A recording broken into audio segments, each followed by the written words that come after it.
നാം ആരെയും ഭയപ്പെടേണ്ട ആവശ്യമില്ല. നാം സാഹചര്യങ്ങളെ ഭയപ്പെടേണ്ട ആവശ്യമില്ല. മനുഷ്യഭയം ഒരു കെണിയാണെന്ന് ദൈവവചനം പറയുന്നു. ആ ഭയം എന്ന കെണിയെ നമ്മൾ കുടുങ്ങിപ്പോകേണ്ട ആവശ്യമില്ല. ഇരുൾ അടഞ്ഞ വഴികളിൽ തിരുനാളമാകുവാൻ ഇന്നത്തെ ചിന്ത. ഏവർക്കും കർത്താവിന്റെ ശുദ്ധമായ യേശുക്രിസ്തുവിന്റെ നാമത്തിൽ സ്നേഹവന്ദനങ്ങളെ അറിയിക്കുന്നു. എക്സൽ മീഡിയ ഇന്നത്തെ ചിന്തയിലേക്ക് ഏവർക്കും സ്വാഗതം. നമുക്ക് ഏവർക്കും വളരെ സുപരിചിതമായ ഒരു അധ്യായമാണ് ഇന്ന് നാം ധ്യാനിക്കുവാനായി എടുത്തിരിക്കുന്നത്. യിരെമ്യാ പ്രവാചകന്റെ പുസ്തകം 1-ാം അധ്യായം. 1-ാമത്തെ അധ്യായത്തിൽ രേഖപ്പെടുത്തിയിരിക്കുന്നത് ദൈവം യിരെമ്യാവിനെ ദൈവത്തിൻ്റെ ഉദ്ദേശം, പർപ്പസ് നിറവേറ്റേണ്ടതിന് വേണ്ടി വിളിക്കുന്നതും അതുമായി ബന്ധപ്പെട്ട് യിരെമ്യാവും ദൈവവും തമ്മിലുള്ള സംഭാഷണവും, തുടർന്ന് ദൈവം യിരെമ്യാവിനെ കാണിക്കുന്ന 2 ദർശനങ്ങളുമാണ്. എന്താണ് യിരെമ്യാവിൻ്റെ ഉദ്ദേശങ്ങൾ, യിരെമ്യാവിനെ പറ്റിയുള്ള ദൈവിക ഉദ്ദേശങ്ങൾ തരമാണ്,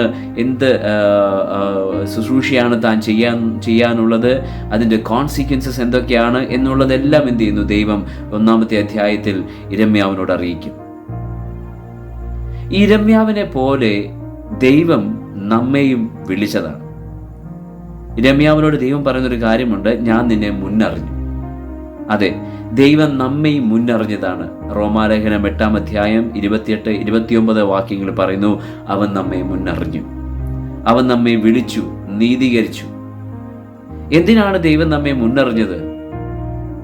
ആ മുന്നറിഞ്ഞ നമ്മെ ദൈവം വിളിച്ചു. എന്തിനു വേണ്ടി വിളിച്ചു?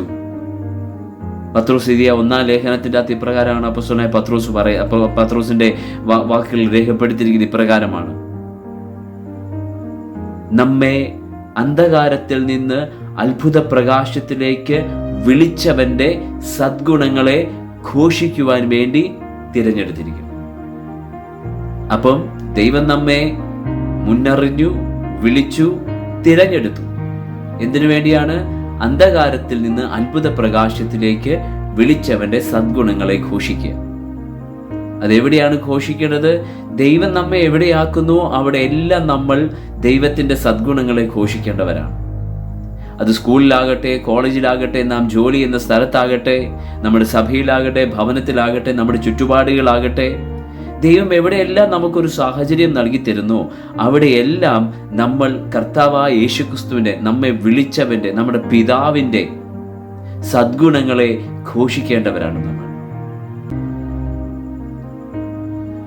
എന്നാൽ പലപ്പോഴും നമ്മൾ ഈ സാഹചര്യങ്ങളിൽ നമുക്ക് കർത്താവിൻ്റെ ആ സദ്ഗുണങ്ങളെ ഘോഷിക്കുവാനായുള്ള ഒരു സാഹചര്യം കിട്ടുമ്പോൾ നമ്മൾ എക്സ്ക്യൂസ് പറഞ്ഞ് നമ്മൾ മാറാറുണ്ട്, ഒഴികഴിവുകൾ പറയാറുണ്ട്. യിരെമ്യാവിന്റെ ജീവിതത്തിൽ നിന്ന് ഒരു കാര്യം ഞാൻ നിങ്ങളോട്, ഒരുപാട് കാര്യങ്ങൾ നമുക്ക് 1-ാമത്തെ അധ്യായത്തിൽ നിന്ന് പറയാമെങ്കിലും ഒറ്റൊരു കാര്യം മാത്രം നിങ്ങളോട് പറയുവാൻ ഞാൻ ആഗ്രഹിക്കുന്നു. കാരണം കാലം ഏറ്റവും അടുത്തുകൊണ്ടിരിക്കുകയാണ്, കർത്താവിൻ്റെ വരവ്. ഈ ഭൂമിയിൽ നമ്മൾ ചെയ്തു തീർക്കുവാനുള്ളത് നാം ചെയ്തു തീർക്കുക. മനുഷ്യജീവിതം ക്ഷണികമാണ്. ഇന്ന് കണ്ട് നാളെ വാടുന്ന പൂവിനെ പോലെയാണ് നമ്മൾ. അങ്ങനെയെങ്കിൽ കർത്താവ് നൽകി തരുന്ന ആ ഓരോ സമയം അവൻ്റെ സദ്ഗുണങ്ങളെ നമുക്ക് ഘോഷിക്കുക. അതിനായി ദൈവം നമ്മോട് പറയുന്ന ഒരു ഉറപ്പ് എന്ന് പറയുന്നത്,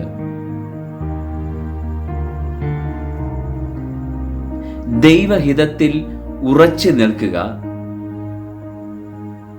അതിനായി കർത്താവ് നമുക്ക് നൽകി തരുന്ന ഉറപ്പ് ഐ ആം വിത്ത് യു എന്നുള്ളതാണ്.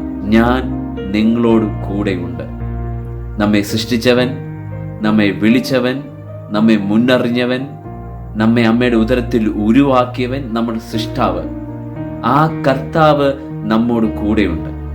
കർത്താവ് യേശുക്രിസ്തു തന്റെ ശുശ്രൂഷ കാലയളവിൽ താൻ പറഞ്ഞൊരു വാക്ക് ഇപ്രകാരം യോഹന്നാന്റെ സുവിശേഷം 8-ാം അധ്യായത്തിൻ്റെ അകത്ത് രേഖപ്പെടുത്തിയിട്ടുണ്ട്: ഞാൻ എൻ്റെ പിതാവിന് ഇഷ്ടമുള്ളത് ചെയ്യുന്നത് കൊണ്ട് അവൻ എന്നെ അനാഥനായി കൈവിട്ടിട്ടില്ല.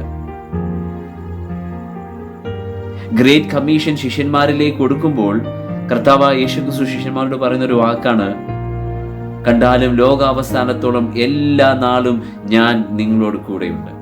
അതേ പ്രിയ ദൈവപൈതലേ, ദൈവം നമ്മെ ഏൽപ്പിച്ചിരിക്കുന്ന ആ ദൈവിക നിയോഗം പൂർത്തീകരിക്കേണ്ടതിന് ദൈവം നമ്മോട് കൂടെയുണ്ട്.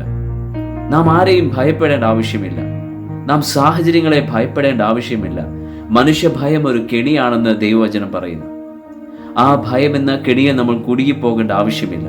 സുവിശേഷം നമുക്കറിയാം. നമ്മെ വിളിച്ചവന്റെ സദ്ഗുണങ്ങളെ നമുക്ക് ഘോഷിക്കാം. പലപ്പോഴും ഈ ഭയം വരുന്നത് നമ്മൾ നമ്മളുടെ പ്രാപ്തിയിലേക്ക് നോക്കുമ്പോഴാണ്.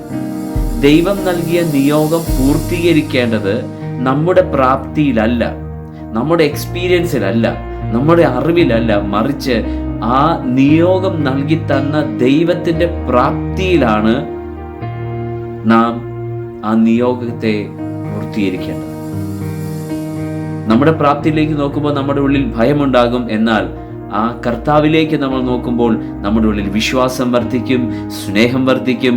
ആ ഭയം നമ്മുടെ ഉള്ളിൽ നിന്ന് പുറത്തേക്ക് പോകും. അതുകൊണ്ട് ഉറപ്പും ധൈര്യമുള്ളവരായി ദൈവം നൽകിയ നിയോഗങ്ങളെ,